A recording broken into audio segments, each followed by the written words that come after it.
بسم الله الرحمن الرحيم وصلى الله على النبي الكريم. اليوم راهي نعدلو ان بتي فيديو على لونيرجي سينيتيك. اللي يعود ان فيديو انترودكتيف على لا بارتي ديناميك اللي هي لا بريمير بارتي دين ايتيدو في لو موفمون دان بروجيكتيل اتسيتيرا. مي صعب نعدلو ديك لا بارتي.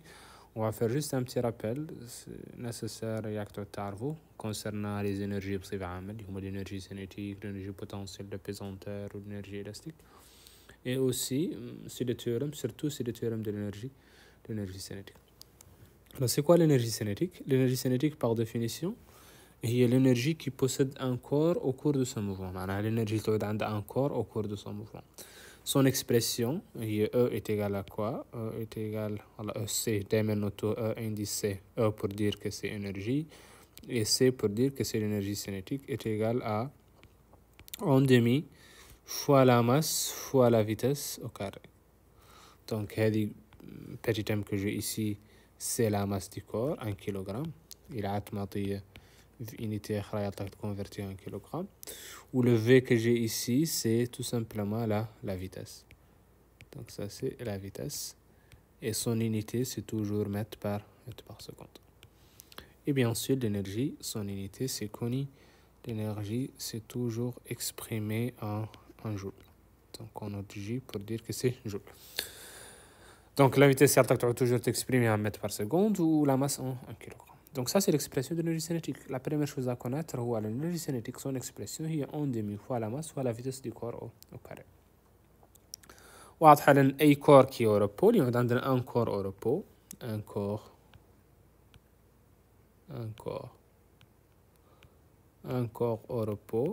au repos قصدنا بيه شنو؟ قصدنا لأنه ما يتحرك. Un corps au repos معناه sa vitesse est égale à 0. Et puisque sa vitesse est égale à 0, maintenant son énergie cinétique est égale à 0. Donc l'énergie cinétique est égale à 0, l'FDK, et mettre de la masse égale à 0. Ce qui n'est pas vrai, quel que soit le solide de une masse. C'est vrai, il est très petite, mais tous les solides ont des masses. Voilà, tout simplement, la vitesse est égale à 0. Maintenant, comme si on dit que le solide, il est immobile. Donc un corps qui ne se déplace pas, mais a une énergie cinétique. L'énergie cinétique, là, on a un corps qui se déplace. Donc une fois on a un corps qui se déplace, il y a une énergie cinétique, et cette énergie est 1/2 fois sa masse fois sa vitesse au carré. طبعا هي تكبر son énergie cinétique. يا إما تعود ماسو كبيرة يا إما تعود فيتسو كبيرة. Donc un corps ماسو كبيرة لا تعود énergie cinétique relativement grande. والله مالين تعود il se déplace avec une grande vitesse, لا تعود عنده une grande énergie cinétique. Donc, tout ce que vous devez connaître à l'énergie cinétique pour le moment, c'est son expression. Elle est 1/2 fois la masse fois la vitesse au carré. Alors, la vitesse c'est au carré.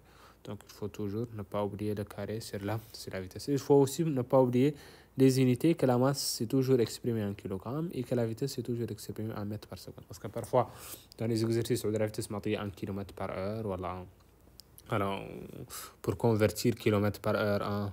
Donc, c'est juste un rappel. Donc, pour convertir kilomètre par heure, si on veut convertir ça en mètre par seconde, il faut faire quoi? Donc, ça, c'est kilomètre, c'est 1000. Il faut diviser par 3,6. Voilà, la valeur عندنا 1 km par heure. يعطينا diviser par 3,6 pour trouver la valeur en mètre par seconde. نديرو العكس, نديرو mètre par seconde قايسين kilomètre par heure. Il faut multiplier par 3,6. Ça, c'est des règles de conversion très simples à connaître. Alors, une fois qu'on a l'expression de l'énergie cinétique, il y a aussi ce qui est très important, ce qu'on appelle le théorème de l'énergie cinétique. Alors, le théorème de l'énergie cinétique, nous avons les travails des forces, parce que le théorème de l'énergie cinétique, la variation de l'énergie cinétique entre deux positions A et B est égale à la somme des travaux de toutes les forces qui s'exercent entre ces deux points-là. Donc, ça, en termes de théorème de l'énergie cinétique, on va parler un peu des travails. Donc, c'est quoi le travail d'une force, c'est quoi son unité et comment on peut le calculer. C'est l'objet de notre prochaine vidéo, Inch'Allah. Merci.